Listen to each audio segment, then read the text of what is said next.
يلبوا الدعوة الكريمة لحتى يشوفوا صديقهم اللبناني اللي كل لبناني بيفتخر فيه.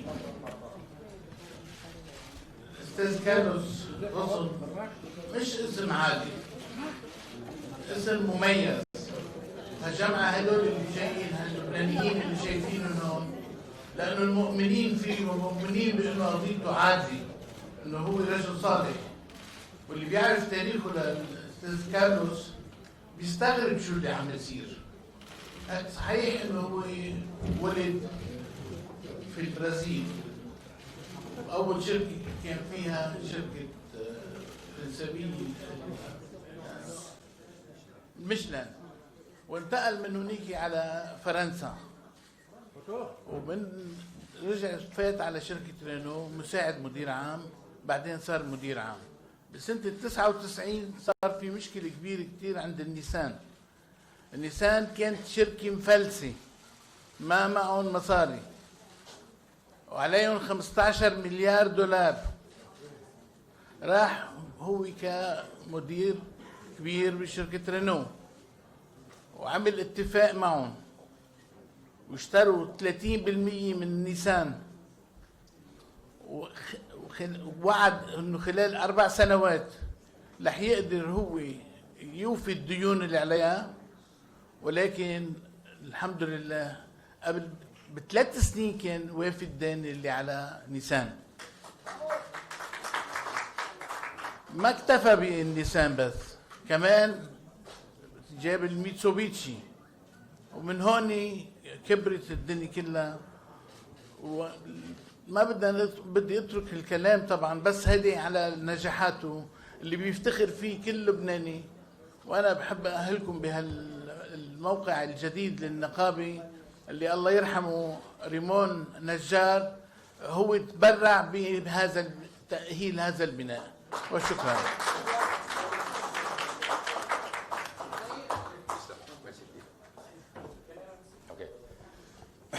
Ladies and gentlemen, I want to thank you for taking the time to be here, with many of you traveling great distances to join me. Ça, c'est le seul endroit où je vais parler en plusieurs langues. Je voudrais aussi saluer nos amis de la presse française qui nous ont rejoints. وأنا حابب كمان سلم على كل أصدقاء اللبنانية. أنا اليوم فخور كون لبناني، لأنه إذا في بلد بالعالم وقف معي بهالصعوبات هو لبنان. As you can imagine, today is a very important day for me. One that I have looked forward to every single day for more than 400 days, since I was brutally taken from my world as I knew it, ripped from my family, my friends, my communities, from Renault, Nissan, and Mitsubishi, and the 450,000 women and men who comprise those companies. I have not experienced a moment of freedom since November 19, 2018. It is impossible to express the depth of that deprivation and my profound appreciation to once again be able to be reunited with my family and loved ones. Today is also a poignant reminder of the day precisely 1 year ago when I appeared before many of you, as well as the Japanese judge and prosecutors in Tokyo. I pleaded my innocence, but I did so while constrained by handcuffs and bound by a leash around my waist, which was used to walk me into the courtroom. I was in the midst of being held indefinitely in solitary confinement after several failed attempts at bail. I had just spent the Christmas and New Year holiday alone and in confinement, and I hadn't spoken to or seen my family for 6 weeks. My only contact with them were letters shown to me by lawyers through a looking glass. I had spent the previous months being interrogated for up to 8 hours a day without any lawyers present, without an understanding of what exactly I was being accused of, without access to the evidence that justify this travesty against my human rights and dignity. It will get worse for you if you don't just confess, the prosecutor told me repeatedly, and this has been taped. You can look at the tapes because the tapes are being held. You can see how many times they came up about, you just confess and it will be over. And if you don't confess, not only we're going to go after you, we're going to go after your family. And we're going to discover many things. Every day I woke up on nights that I was able to sleep and to make a decision. Do I fight for my innocence or do I do as they say? And there was no end in sight. And those conditions remained more or less the same, day after day, week after week, month after month. The feeling of hopelessness was profound. And every day for over 130 days in detention, I fought for my innocence. When I was finally granted bail for the first time, and saw the opportunity to share with you all what I intend to share today, I was ruthlessly thrown back in solitary confinement within 24 hours, a confinement that flies in the face of global and United Nations standards of justice. This is why today is such an important occasion for me.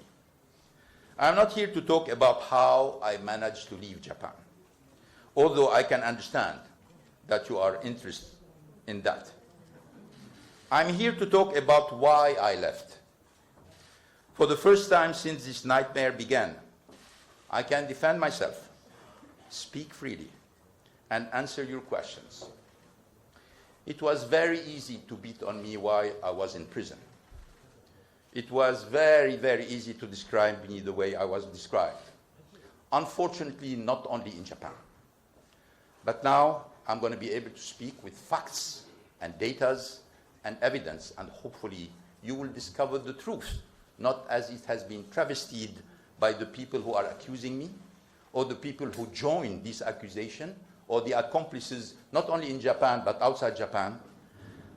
But the reality is very different, and hopefully today you're going to discover it with me.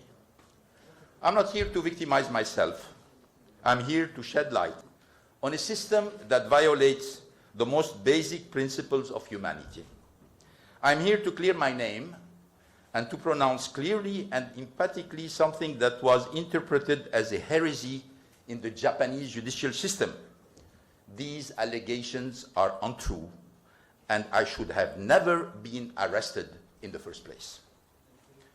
First, I would like to begin by expressing my profound gratitude to those who supported me during this unspeakable ordeal, in the face of a systematic campaign by a handful of malevolent actors to destroy my reputation and impugn my character. I'm grateful beyond words for the steadfast love and support of my family, my wife, Carol, my 4 children, my 3 sisters, my mother, Rose, Carol's children and family. They all endured unimaginable pain. They learned of my arrest and solitary confinement through the media. They were barred from seeing me or even speaking to me for months. They were targeted by relentless, shameless, baseless media attacks orchestrated by Japanese prosecutors, Nissan executives, and unfortunately many accomplices. I think of my supportive friends, as well as the numerous anonymous individuals who sent me letters of support while I was in the detention center of Kosuge.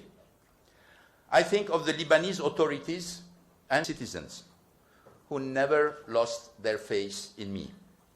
They showed the world that for a small country, Lebanese people have a big soul, they have a big heart, and a true sense of righteousness. I think of my lawyers around the globe who wage a valiant battle, putting their career on the line and devoting their full energy against a corrupt and hostile system that presumed my guilt from day one and was designed to break my spirit and coerce my confession. I also want to thank the human rights and criminal justice advocates globally, and particularly in Japan, who have fought tirelessly against insuperable odds to improve Japan's anachronistic and inhumane system of hostage justice.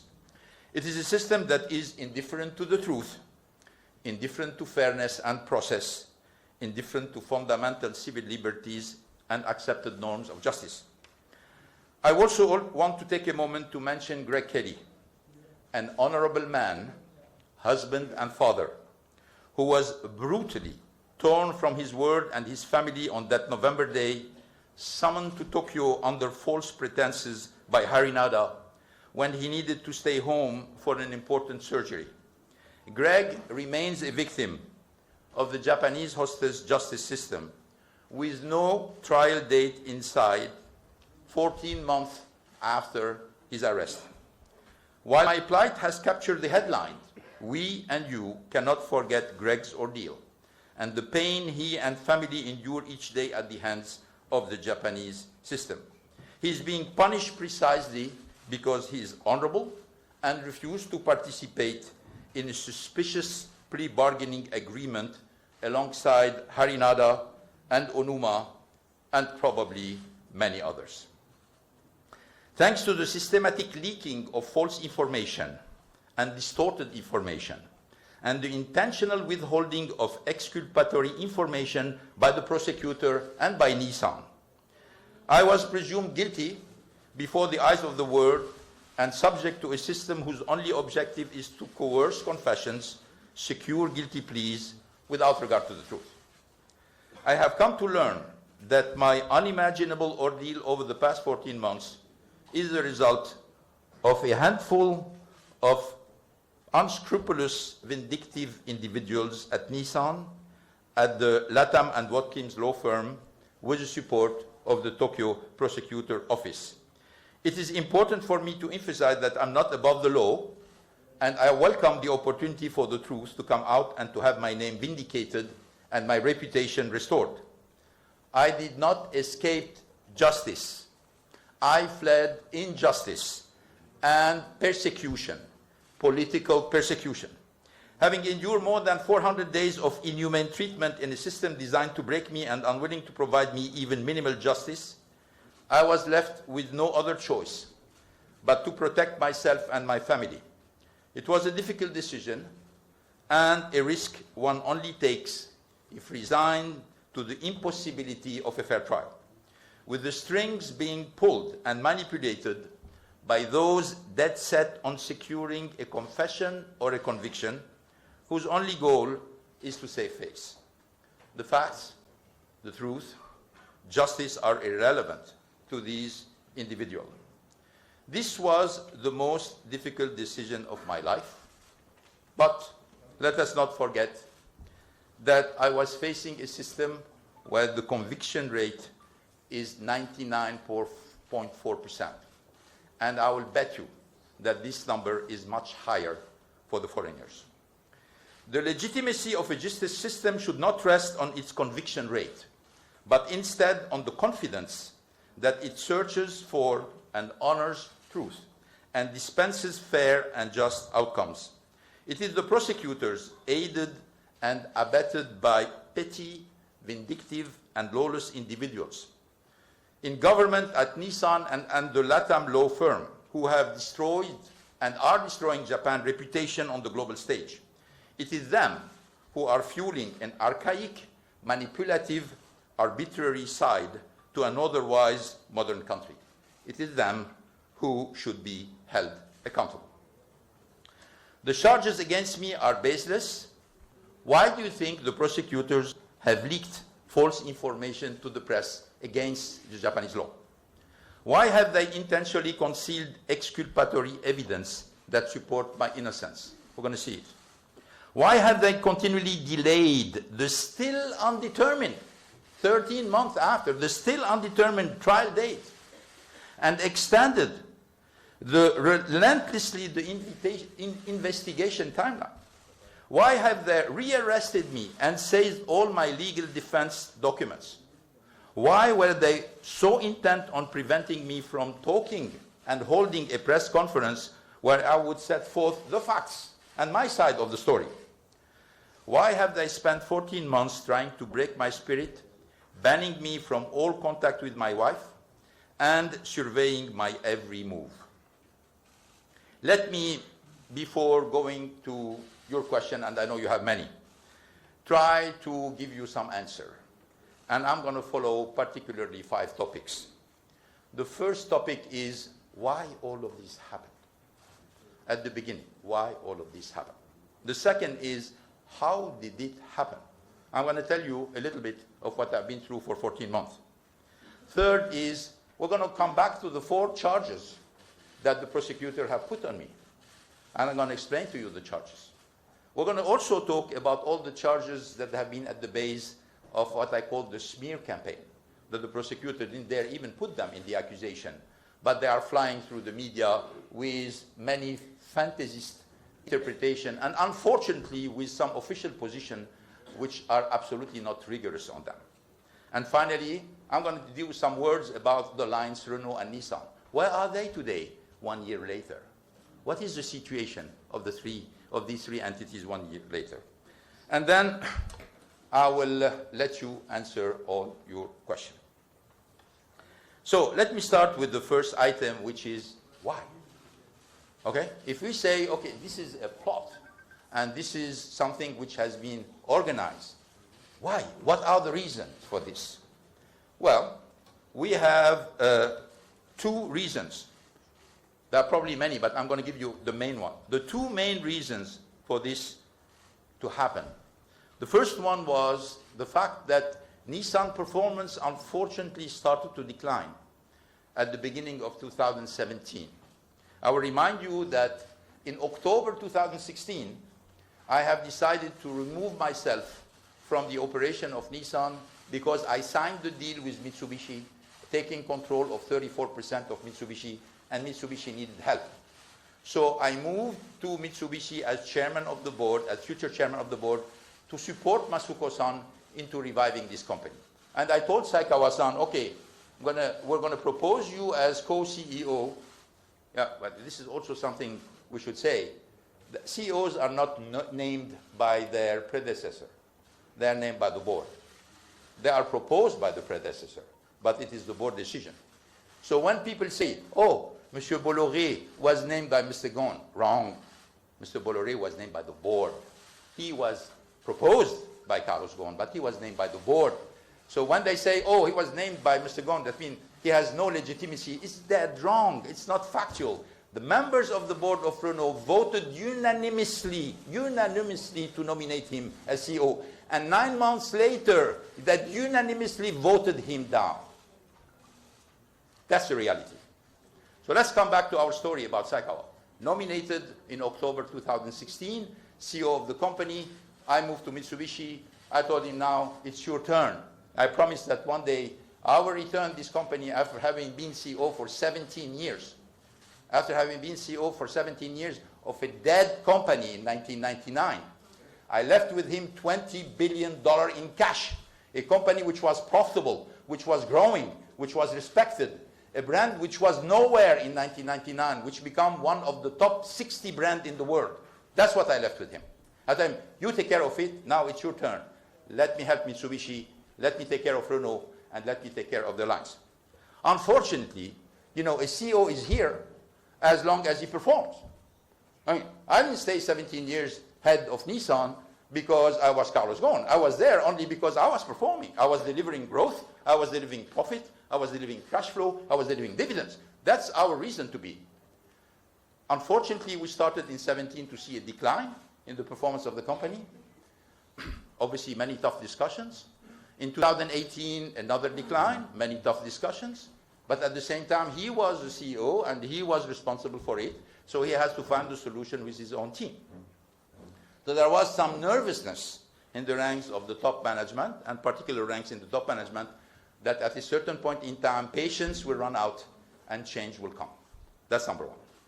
Number two, well, we have to come back to the history of the lines. You know, there was a famous Florange law in France that has been voted, giving double voting rights for the shareholders who have more than 2 years. We, as board of Renault, opposed this rule. And we have the right, because the law allowed us, if there is more than 2/3 of the shareholders voting to pass over this rule, it was possible. We didn't prevail because, as you know, the French state increased its stake into the company, blocked the majority of 2/3. We have most of the shareholders with us, but we were not able to reach the 2/3 of the shares. This left a big bitterness with our friends in Japan. Not only with the management of Nissan, but also with the government of Japan. And this left a big state because somehow they considered that it is unfair that Nissan, who owns 15% of shares in Renault, has 0 voting right, and that the French state, which owns 15% of Renault, has double voting rights. We tried to explain it. We were not successful, unfortunately. And this is where the problem started. Because there started to be some kind of defiance from our Japanese colleagues, not only about the lines, but also about me, particularly when I've been asked before renewing my mandate, which, by the way, I didn't ask for. I was ready to retire before June 2018. I was asked that I was probably the best person to continue for the next step of the lines. And unfortunately, I accepted this offer. And probably one of the reasons for which I'm in this situation today is because I accepted this offer to continue to integrate the two companies, converge the two companies, always respecting the autonomy of each company, because this is a management belief that you're not going to make a strong company with people who are thinking they are second-rate citizens in a big organization. I want the Japanese to be proud of Alliance.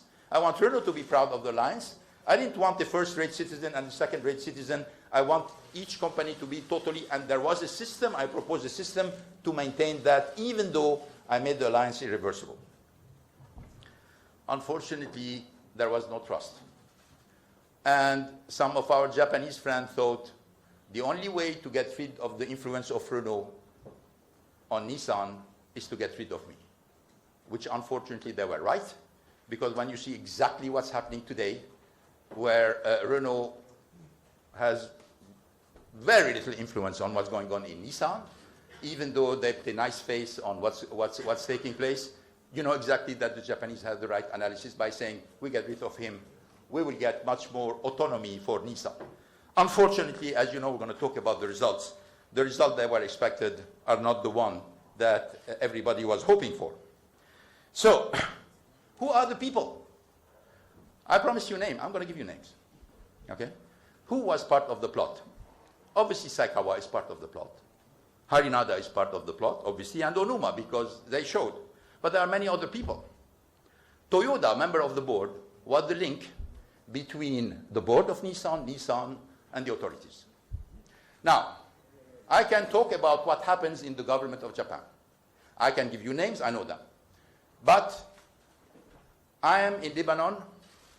I respect Lebanon, and I respect the hospitality that has been extended to me by the authorities in Lebanon.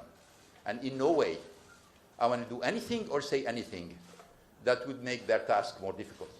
So I'm imposing on myself silence on this part of the presentation, because in no way I want to show anything or say anything that would hurt the interest of the Lebanese people or the Lebanese government. So I will stop there for the government. Kawaguchi, Imazu, chief auditor, Toyoda, these are the main people. Obviously, there are many other people participating to it, but I have all the names. I'm limiting to the main people who are involved.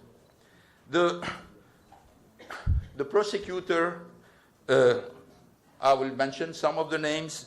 You're going to have the people who have been from all the sides of the fences like the lawyer company LW that Nissan, that we were using in the past and continue to help Nissan, even though attacking some of the advice that they have given us when we were in charge, and now they are supporting the new team. So the story is very long, but I'm going to limit myself. How? Decline of the performance of Nissan, suspicion about the next step of the irreversibility of the lines. These are the two reasons for which this happened. How? I was arrested on November 19, 2018. I didn't suspect anything. And I didn't suspect anything because I was not anymore the CEO of the company, I was chairman. And now I delegate. Some people ask me, oh my God, that means you didn't look at this, you didn't mention this, you didn't suspect this. And it happened that it was a colleague, one of your colleagues from the US, and I say, you know, what happened in Pearl Harbor? Did you see Pearl Harbor happening? Did you see Pearl Harbor happening? Did you notice what happened in Pearl Harbor?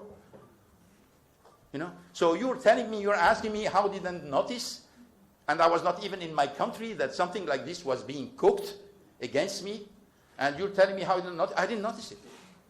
And I didn't notice it because it is true that when it's planned and it's confidential and it's secret, well, it happens, and you'll be surprised, and I was surprised. There was a stage arrest. I've been told, I didn't know, that the word was led to know that I was arrested in the airplane. Bullshit.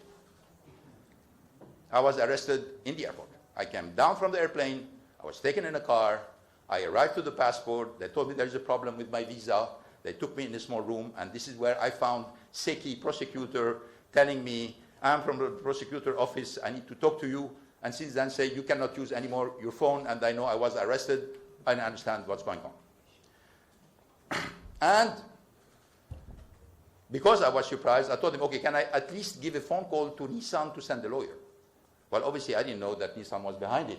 And it was all staged way before between the prosecutor and the company. This is the way it happened. And from there, they took me to Kosuge Detention Center. It took 5 hours between my arrest and me finding myself into a tiny cell in Kosuge. The collusion between Nissan and the prosecutor is everywhere. The only people who don't see it, maybe, are the people in Japan. They don't see this collusion. And I've been told this is totally illegal. How can it be illegal?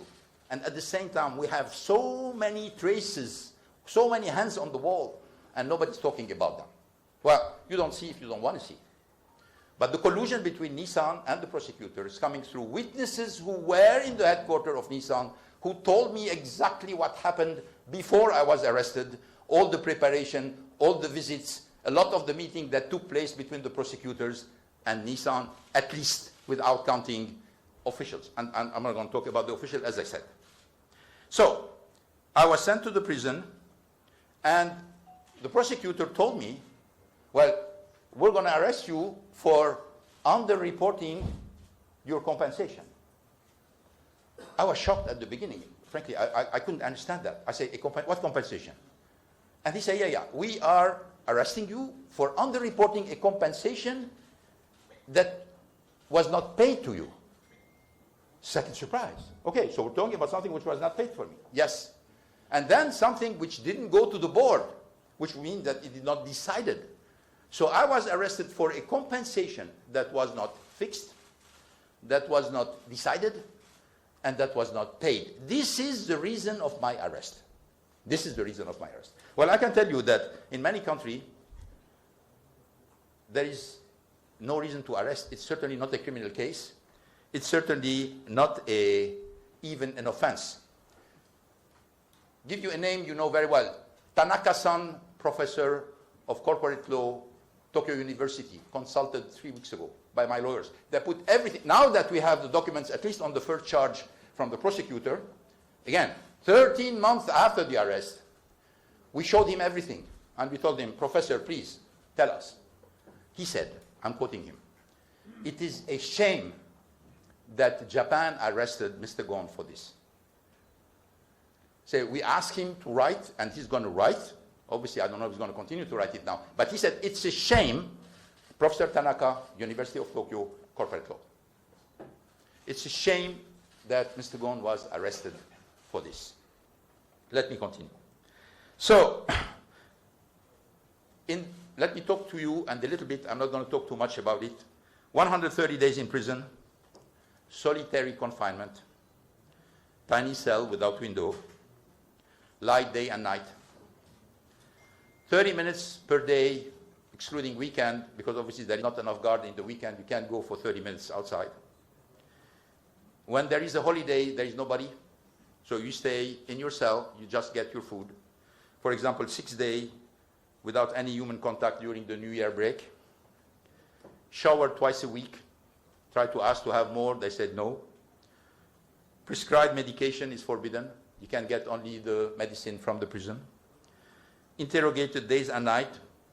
Can happen in the morning, in the afternoon, at night, up to 8 hours, obviously without the presence of a lawyer. All of this is taped. Impossible to take to anyone. No one speaks English or French or anything. When we need something important, we have to bring somebody, and this guy is available once a week. Presumption of guilt prevail. Prosecutor from the beginning, they let me to know you're guilty. Don't play games, confess. And everything they were asking me is not to try to discover the truth, is to try to find reason to make sure that their accusation will be stronger. So I felt from the beginning that there was no interest into finding the truth. They was interested into trying to build a very strong case against me. And sent back to prison the day before the press conference to stop me from speaking out. Which is interesting is that after I was bailed out the second time, a new prosecutor in Japan has been nominated, and he was interviewed by the Japanese media. And Japanese media said, Mr. Prosecutor, why do you forbid Mr. Ghosn to talk to the press? He said, oh, no, we don't. We don't. He can't talk to the press. But we also can bring new charges. Which was a very simple message that, okay, yes, sure, he can talk to the press. But watch, and we can bring new charges. And they're very good at bringing charges because, as you know, yesterday, what a coincidence. Yesterday, obviously they can't put me back in prison, but they put a warrant arrest for my wife. Yesterday. On what? On declaration she made 9 months ago in front of the judge and with the prosecutor. And what is the reason? They said, oh, we suspect she said something which was wrong. 9 months later? You discovered this 9 months later? 1 day before this press conference? What a coincidence. What a coincidence. This is exactly the way it works. You talk, you go back to Kosuge. 9 months separated from my wife without any motive. Carol has a lot of courage. After I've been arrested, she left the country. Prosecutor asked her, why are you leaving the country? Well, obviously, they took her passport. They were very threatening. They left her without a telephone. They got her computer. She was left alone in Tokyo without anything. She left because she was afraid. But then when they start to say, oh, she has something to hide, she came back. 4 days later, she flew back. They interrogated her in front of the court with the judge and the prosecutor. And then she left. And now they're issuing a warrant for false testimony 9 months later. Let me give you another example. The judge in charge of the bail condition, Hajime Shimada, we asked him 7 times to remove the ban over a period of 9 months. 7 times. And every time he took the time to think, nothing changed, huh? And then he came back by saying no. And why no? Because tampering of evidence. Tampering of evidence for Carol. But I was able to receive my sisters. I was able to receive my kids. I was able to receive my cousins, my friends. So if I was intending to tamper evidence, I could tamper evidence with anybody. Why Carol?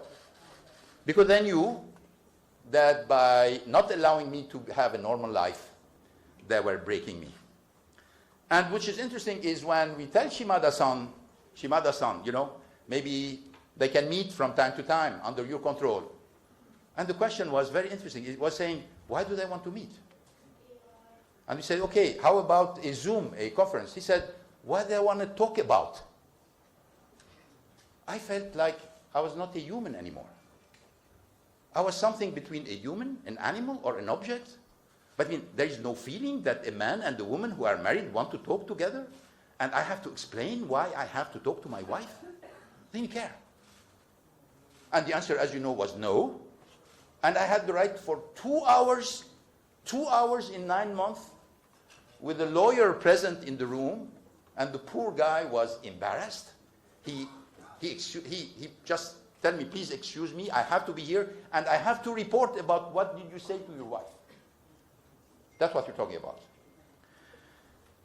The second one that I would like to mention also, I mentioned I had many pre-trial sessions. In the pre-trial session, you have the prosecutor, you have the defense, and you have the judge. 3 judges. Well, I was naive. I thought that the judge was the boss. Well, I was wrong. The boss was the prosecutor. The judge, Kenji Shimotsu, very nice guy, very polite, but the prosecutor did whatever they want. When they were late, they say, well, sorry, we're late, we're busy. When they ask, why don't you bring this document this date? They say, we're going to think about it. Then the date comes, they say, we're late, we're not giving it. And why all of this? Try as much as possible to delay the trial. And when I left Japan, I still did not have a date for the first charge. Didn't have a date for the first charge. Then they came with the idea about saying, oh, we cannot put all the trials at the same time. You have to finish the first charge before we start the second one. So when I asked my lawyers about how much time all of this is going to take, saying, we're afraid you're going to be maybe 5 years in Japan before I get a judgment.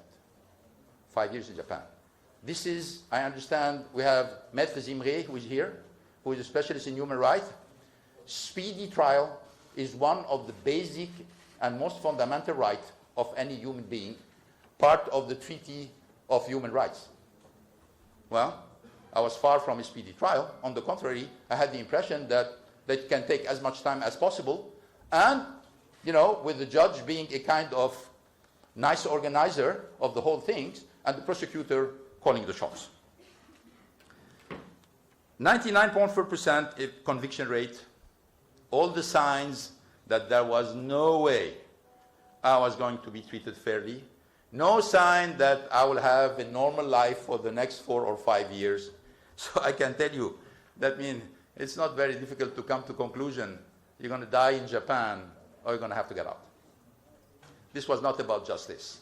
This was, as I felt, I was a hostage of a country that I have served for 17 years.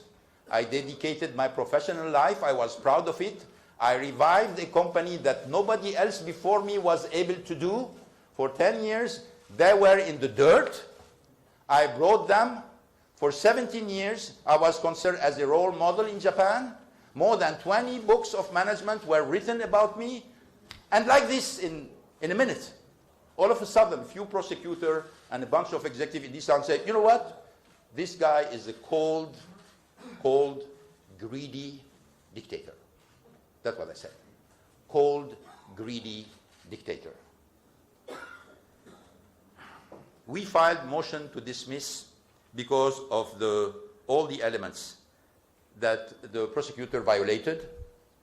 Obviously, this motion is still being analyzed. And then there is an endless search for new charges by the prosecutor. So in a certain way, you know, I think we have the list.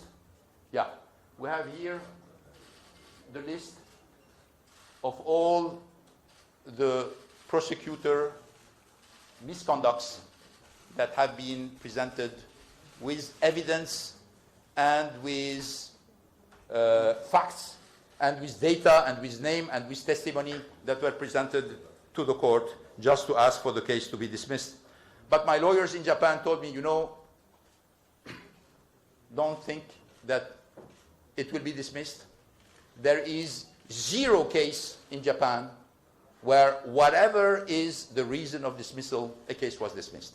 Some people were acquitted, it's part of the 0.6% left, but there is 0 case of dismissal. Let me go now to the accusation. The first accusation is the underreporting. This is the main accusation for which I was arrested. Again, amount of money not fixed, not decided, not paid. What's interesting also, I'm going to give you some interesting facts, is that Nissan pleaded guilty in Japan by saying, oh, we're sorry, we're going to provision 9 billion yen recently, and we're going to plead guilty in Japan. And they asked to pay a fine. Good citizen. The problem is that in Tennessee, where there is a lawsuit against them, they took the opposite position. Their lawyer said, well, we're not guilty, there is no reason, And this document is available for you. In Japan, we're guilty, that's what Nissan says. In Tennessee, they said, we're not guilty. So, this document is available, we are sublined. The key sentences saying that, I just wanted to mention this for you, and we'll come back during the question and answer. And again, there is no democratic country I know where you go for jail for this kind of accusation, even if they were right. Shinsei Bank. Shinsei Bank, there is a resolution from the board. This is a board resolution. Interesting, in the board resolution, everybody voted unanimously for a resolution saying if a foreign director or a foreign officer want to have a contract of exchange rate to cover his income, he can do it at no cost for the company. Who was present? Well, some people you know. Carlos Tavares was member of the board. You have Saikawa, member of the board. They all signed on this. No cost for the company. Very good. I benefited from it. No cost for the company. No cost for the company. No loss for the company. Again, we return by saying, where is the problem? Where is the problem? We continue. Jufali. This is another one. Where they say, Mr. Ghosn, Jufali didn't do nothing. He received $14.7 million from Nissan on 4 years, but he didn't do nothing. This is the accusation. He didn't do nothing. Well, we have a contract. We found finally, we got the contract about what Jufali was doing. What are the documents that was signed between Jufali and many executives inside Nissan? But particularly, I want to attract your attention to the fact that, there have been a lot of articles saying, CEO reserve. Oh my God, this is the kind of secret money that Carlos Ghosn, opened a safe, has a lot of cash, distributed to his friend. He can do whatever he wants. CEO reserve is a line in the budget. That's what it is. You can access CEO reserve, but it is a line in the budget. It has no payment, it's no cash, it's nothing at all. This is one indication of the CEO reserve. How does it go? You have a vice president asking for the money. In this case, it's Gilles Normand, who was the head of the region.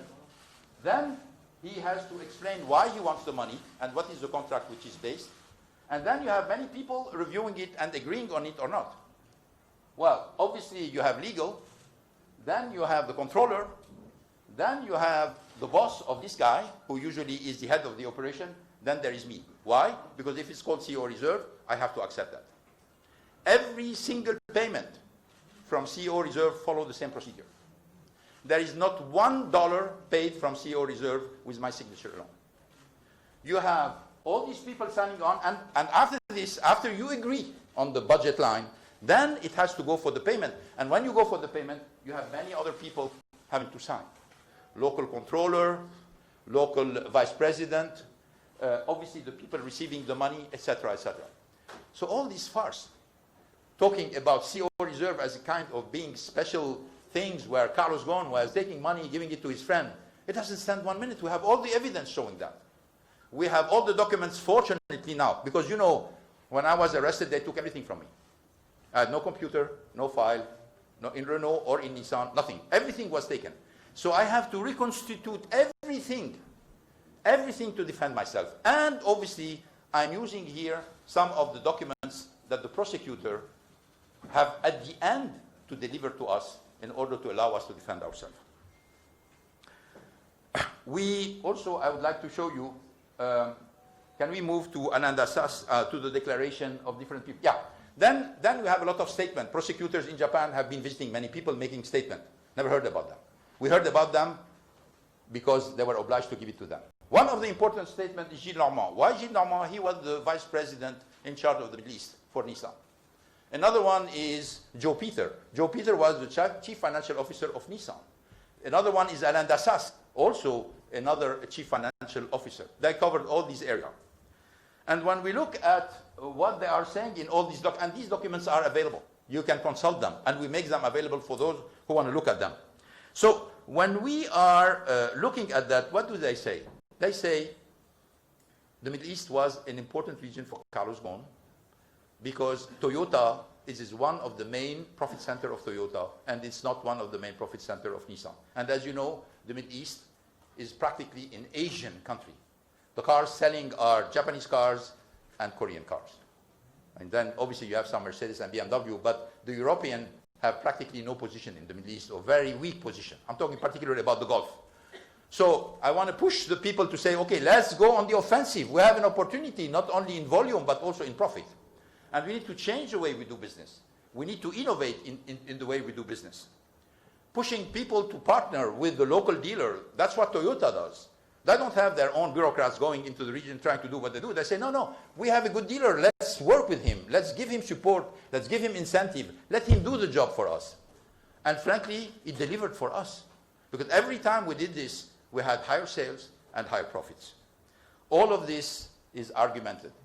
And the presentation made by the prosecutor is, Mr. Ghosn has special ties with the Saudi guy and with Ahmed Bahwan and Suhail Bahwan in Oman. So they had this kind of very cozy relationship. Well, in fact, everything we did with Oman, we did it with Dubai, we did it with Lebanon, we did it with Qatar. They're not talking about the other one. They're just focusing on, these incentives are very big. And what's interesting is when you compare the incentive paid to these people, it's totally normal. And even below the level of incentive that competitors are saying. But this is something you never heard about. Potential of the Middle East is very important, and that's what we were going after. Ahmed Bahwan, let's go to the next one, has been viewed by the prosecutor. Never heard about it, huh? He was reviewed by the prosecutor in Japan. He was interrogated for 1 day. Never heard about it. Why? Because obviously, he didn't say what they were expecting him to say. He denied all of the accusation. And he denied all the accusation, knowing that obviously nobody's going to believe him. They're going to say, yeah, but if you are accomplice, well, in a certain way, you may say something different than the truth. But you need to know that all the bank accounts, my bank accounts, Bahwan bank accounts, Kumar bank accounts, Jufali bank accounts, have all been swept, all of them. All bank accounts in the world. So if there was any payment which was suspicious, I can tell you, it would be front page of the Nikkei or of the Sankei before it will come directly by the prosecutor. So then people say, okay, so what is the story with Kumar? Well, I say, well, if a breach of trust is there is the money from Nissan going from Nissan and ended up with you, but there is no money from Nissan because the money Nissan stops at Suhail Bahwan Automotive, period. And Kumar has nothing to do with it. And we have all the evidence of that there was absolutely no transfer indicating that there was any money from Nissan benefiting Kumar.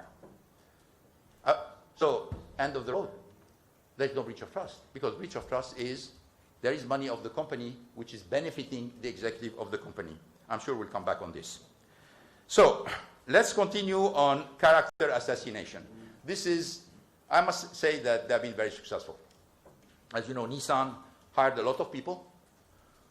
I read in Bloomberg recently that they spent more than $200 million for the investigation and for everything around this. $200 million. To get how much money? How much money is at stake? They're talking about $14.7 million with Jufali that was paid to Jufali, and $5 million for Bahwan.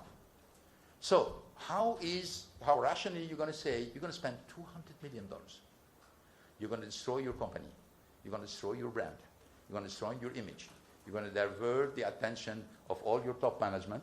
You're taking a big risk with the alliance.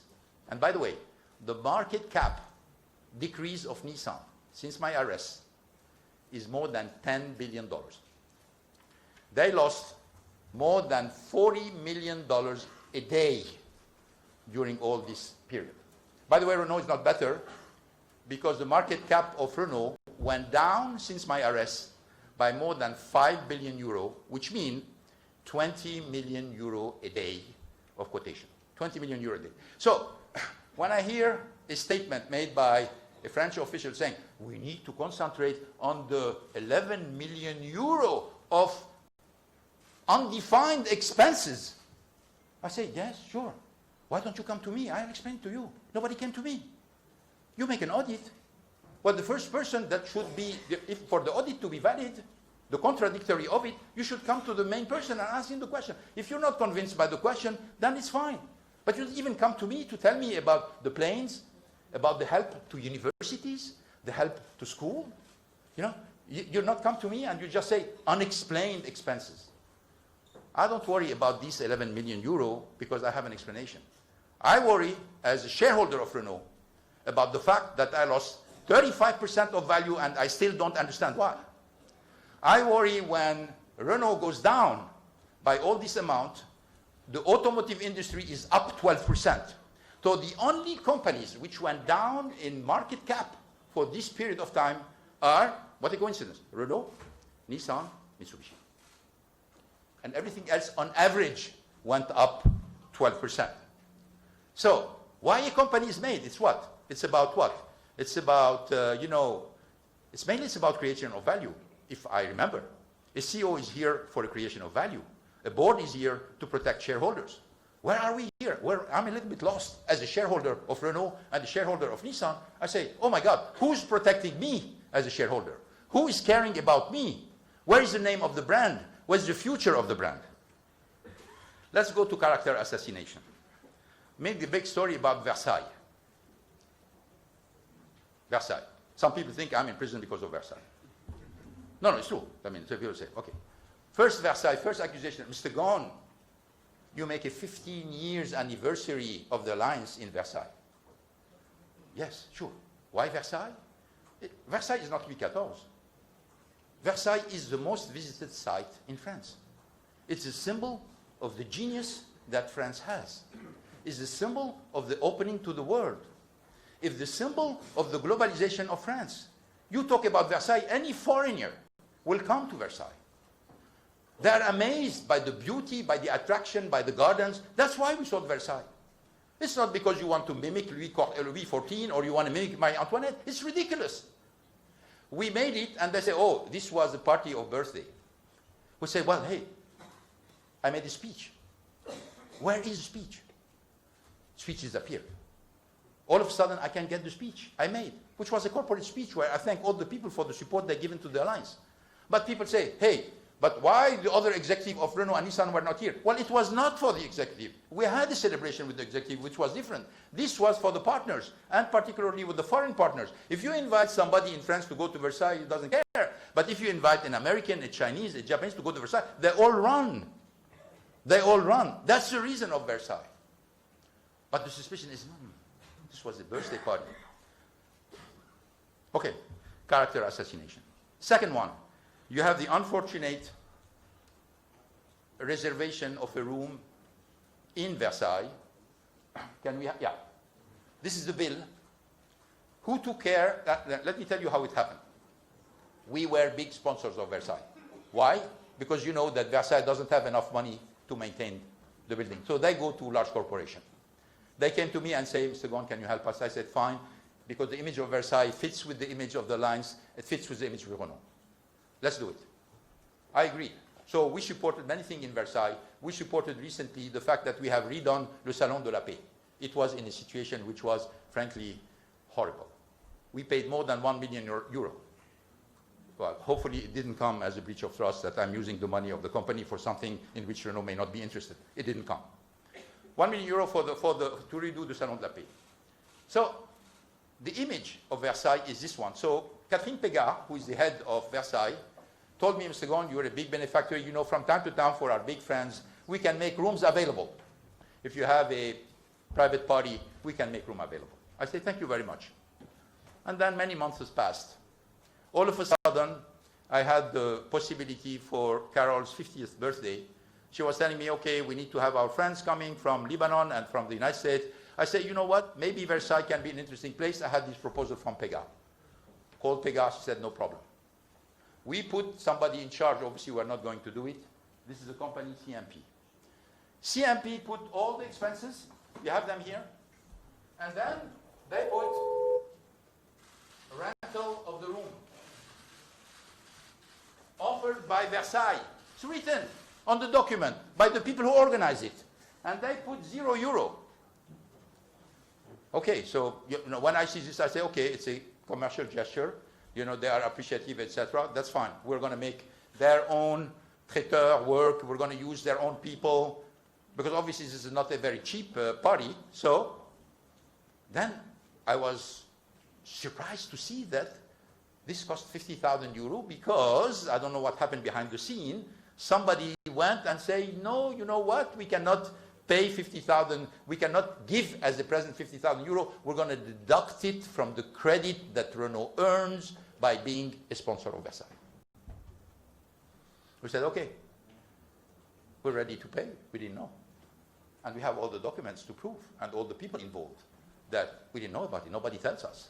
We thought that, in good faith, this was a kind of commercial gesture, which, by the way, benefiting Versailles because we use all the people who were working in Versailles. The houses.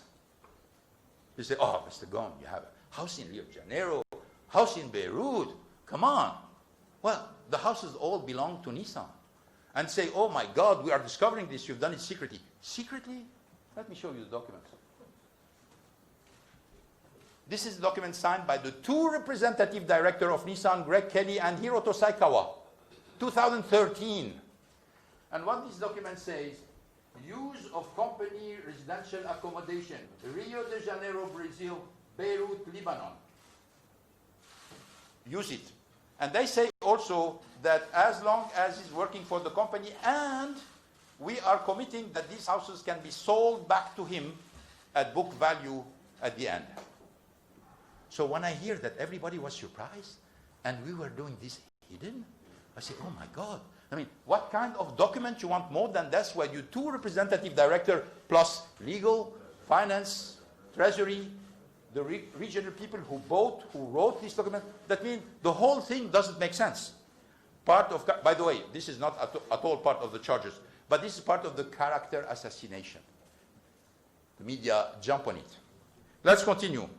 My sister Claudine, contract with my sister Claudine. They say, this is also, they make a contract, she didn't do anything. Well, she didn't do anything. Well, one of the reasons for which she was there, because she was the head of the Chamber of Commerce in Rio de Janeiro, and she was key for really benefiting from a huge incentive package and selecting Rio de Janeiro for the building of a more than $1 billion plant in Resende in Rio de Janeiro, which exists today in Nissan.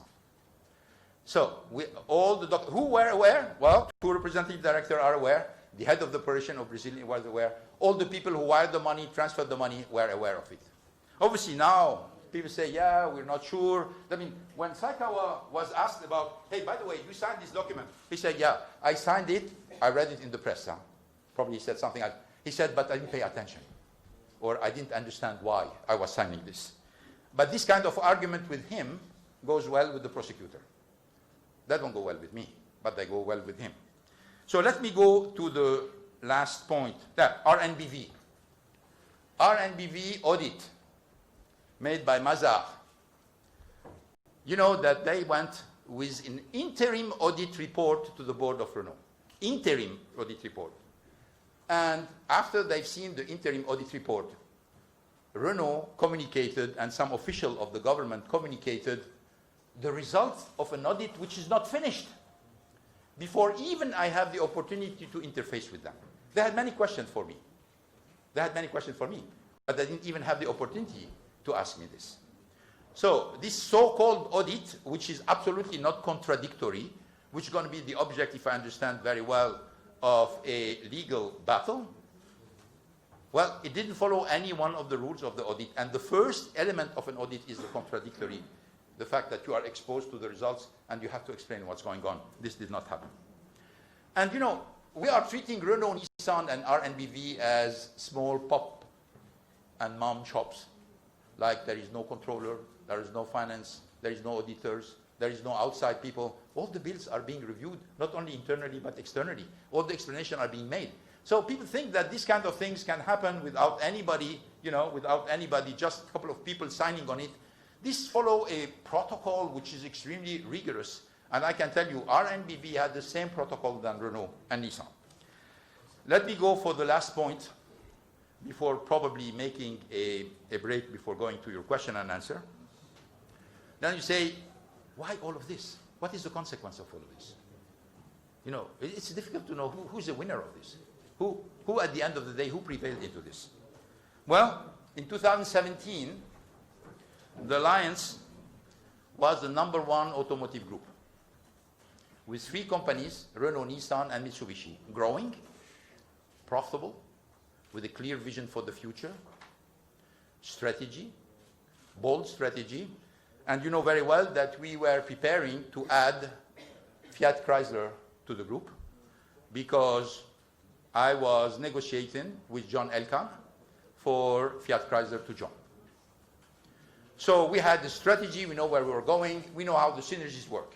This was the situation in 2017. We look today, well, frankly, there is no more alliance. If somebody said, well, why you guys are together? Because it looks like all the decisions are made are consensual. Well, I've been managing this entity for 17 years. I can tell you consensus doesn't work. It doesn't work. You have to make sure that you force people to go for synergies. You make sure that they adhere to the synergies. You spend time to explain to them why the synergies are important. If you leave them to themselves and you say it's consensual, nothing happens. And by the way, we saw it in the results of the companies. So, 3 companies, Alliance disappeared, no longer works. And the 3 companies, the growth has disappeared, profits are down. I'm finding a hard time to see any strategic direction. No more technological innovation coming, and no more work. And on top of this, the line missed the unmissable, which is Fiat Chrysler. Didn't go with the lines, they go with PSA. But it's unbelievable. How can you lose that? How can you lose this huge opportunity to become the dominant player in this industry by developing ties with people who were eager to join you, who were totally complementary to the alliance? Obviously, you're going to have 15 explanations telling you, you know what, it's because of Ghosn, because, you know, this and that and that. Everything is on me now, okay? But it is unbelievable that this didn't happen. It's unbelievable. So, what I would like to say is, this is not a common case where you say, oh, Mr. Ghosn, you know what? You know, he didn't, and the media, sometimes they say he didn't pay taxes, no taxes involved. You know, he hidden compensation. When I tell people I didn't receive any compensation, they are surprised. But the whole story has been put in a way to lead people to think something which is different from the reality. Okay? And I must admit, they are very good at it. This is probably the only way. This is the only thing on which they are good. Because on everything else, which is a raison sociale of a car maker, is to make good cars, sell a lot of them, develop the technology, see the car of the future, make a profit, make cash, pay a good dividend, and increase the shareholders. Yeah, they said, we want to turn the Ghosn page. Well, they've been very successful. They turned the Ghosn page. They turned the Ghosn page because there is no more growth, there is no more increase of profit, there is no more strategic initiatives, there is no more technology, and there is no more alliance. What we see today is a masquerade of an alliance that obviously with all the people who are involved is not going to go anywhere. So that's why I'm telling you this is political. This is political. There's a lot of tentative to present it as a, you know, common case of somebody who has crossed boundaries. No, there is no crossing of boundaries. I am innocent of all the charges, all of them. And I can prove it now because I start to have a lot of documents, and there are many more documents to come. And that's what I wanted to say today.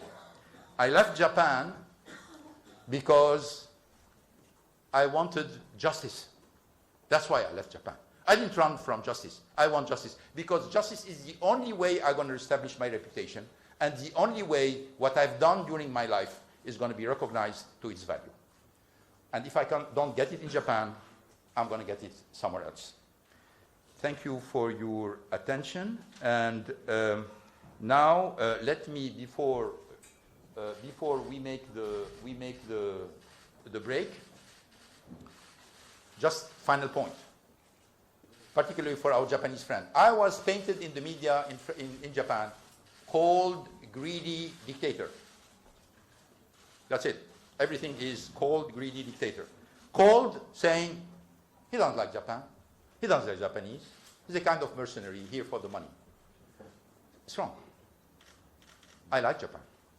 I like the people in Japan.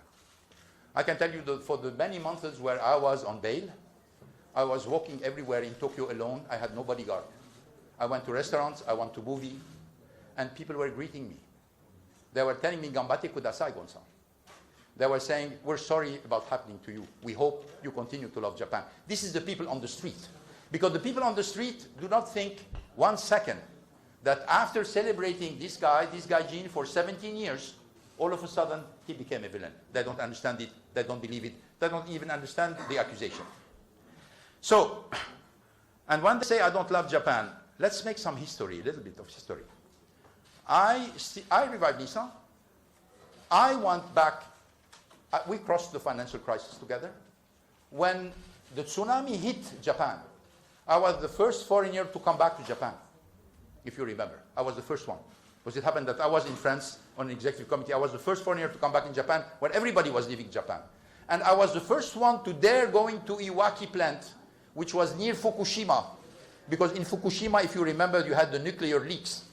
And nobody dared to go to Iwaki because of the nuclear leaks. I had to go by myself and call the suppliers and call the employees to say, we're going to rebuild the plant together. I have my kids in Japan, educated in Japan. I lived in Japan. I refused to abandon Nissan only because I cared about the country and they cared about the company. So I'm asking one question. I'm not cold toward Japan. I love Japan.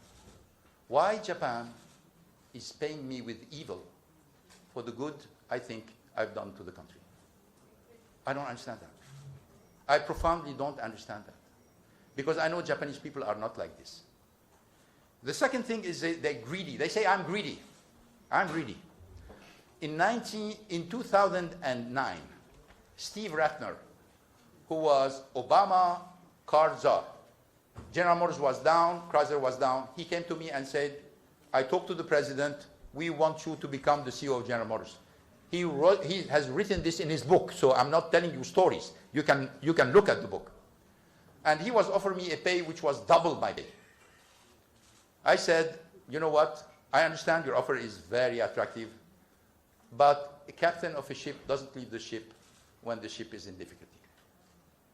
This is not a greedy guy talking. A greedy guy would say, sorry guys, this is business. I'm going to go for my own interest. And frankly, I made a mistake. I recognize it today. I should have offered. I should have accepted the offer. But I have my beliefs, and I followed my beliefs. Then, so this is about greedy. The third thing is about dictator. Well, they discovered I'm a dictator in 2018. For 2007, for 17 years, I'm a CEO of the company. I had 20 books. You have so many professors coming. I have so many cases in Harvard, Stanford, INSEAD, HEC, Waseda, Keio, all of them coming, all the professors analyzing this. Nobody discovered I was a dictator. All these people who have made the analysis, have made all the cases, nobody had a doubt that I was a dictator. This whole thing, which was very elegantly fabricated, imposed on the Japanese public. But you know what? The public did not react in function of what they said. Because I told you, I didn't have a bodyguard. I walked in Japan all the time, by myself or one of my kids. We have never been bothered by anybody. We have always been received very well in all the restaurants and the places that we have visited. But they tarnished my reputation in many other countries where the fact that you have power or you're supposed to have money, you're already guilty. Well, it was not the same treatment, as you know. We're going to stop here and make a small break. On enchaîne? Oh, I can continue, but maybe. We're just going to do a break for those who want audio translations. We're going to provide some audio translation. So please ask for it, because Mr. Ghosn will be answering questions asked in Arabic, questions in English, and questions in French, Thank you very much. And question in Portuguese, Sure. For our Brazilian friends.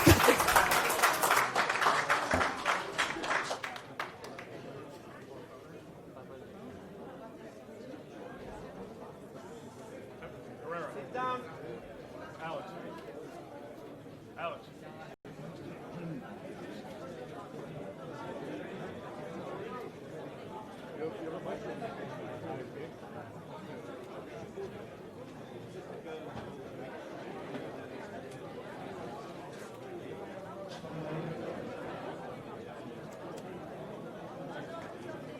Test.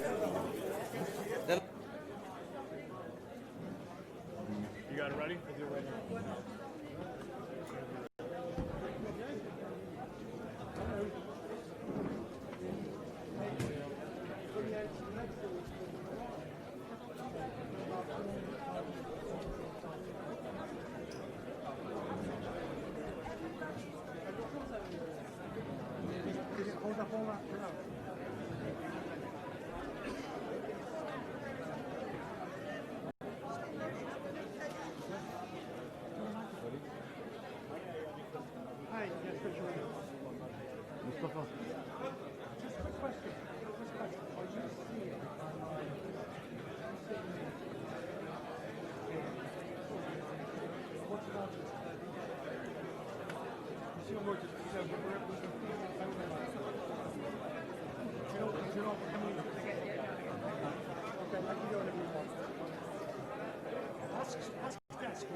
Rolling?